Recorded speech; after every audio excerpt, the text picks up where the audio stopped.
I have a dumb question, which is, if China holds so many bonds, is that a problem? Are we all just afraid that they're going to be like, well, time to collect, and then like we're owned by them? That's like exactly what right. is the what's the fear? That's the fear. Knock, knock. Who's there? China, right? The bill has come due that somehow they're going to turn off the spigot and no more dollars will come out and we will be starved of financing and unable to pay our bills. That is the way the story is presented, that we are borrowing from China, that we are, at the mercy of the willingness of the rest of the world to lend dollars to us to finance our deficits. Absolute baloney. Why on earth would the United States government be dependent on anyone for access to a currency that it issues? The answer is it doesn't.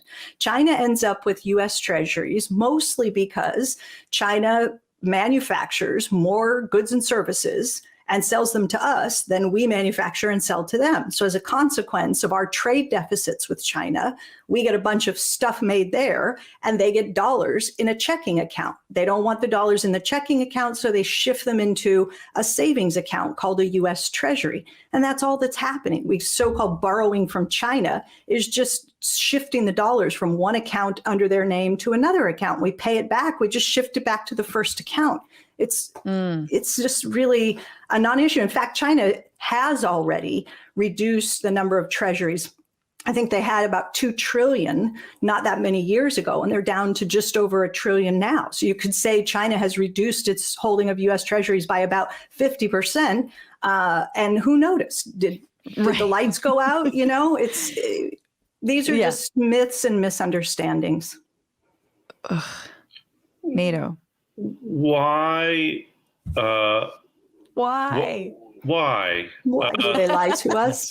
Well, I mean, who benefits from these myths and misunderstandings? You got it. A lot of people do, but for sure, anyone who benefits from austerity, anyone who benefits from unemployment. I mean, I'm serious, right? When you think about unemployment, what are some of the ancillary costs of unemployment? Crime, prisons, the Wall Street benefits. We run these bonds through the private markets and pretend that we have to borrow from financial markets in order to finance spending. And so there's a little cream off the top, and it's not such a little cream. It amounts to hundreds of billions of dollars every year in interest income paid to the private sector to run the finances in a way that creates the illusion that the government needs to borrow from private markets in order to finance spending. So, I mean, I could probably write a whole paper just going through, as I think through, who benefits from the current system. It would be a wide, broad group. Well, it's almost like they are treating themselves like the government, and they're treating the government like a private citizen. It's like you get into power to then skew the entire economic system in your favor, say that you don't have enough money to pay for, healthcare or unemployment costs or whatever, all the things that actually help people. And then you're just constantly funneling it to yourself. So it's private like health insurance companies, charter schools, we could just go on and on and on, right? Exactly. And all while, I mean, it's a little funny because it's like, you're like, well, corporations are people too. And the government is, I don't know, I'm trying to make this work, but it's like treating the government like in a way that it is not, like treating it as a powerless entity because you've rendered it powerless. And they do that all the time. But this is specifically through the economy and through the use of the debt as a rhetorical device. When politicians, I shouldn't say we, because I never talk like this. When politicians talk about the billionaires and how if we could just peel off, a little bit of what they have each year, just enough to feed a hungry kid, fix a crumbling bridge, do this sort of stuff, we center them in our well-being universe. They are at the center. Now we need them. We are dependent on them. We can't act. We can't move forward unless and until we can pass a wealth tax, or we can get a financial transactions tax, or we can get, loopholes closed, and we can get a corporate tax.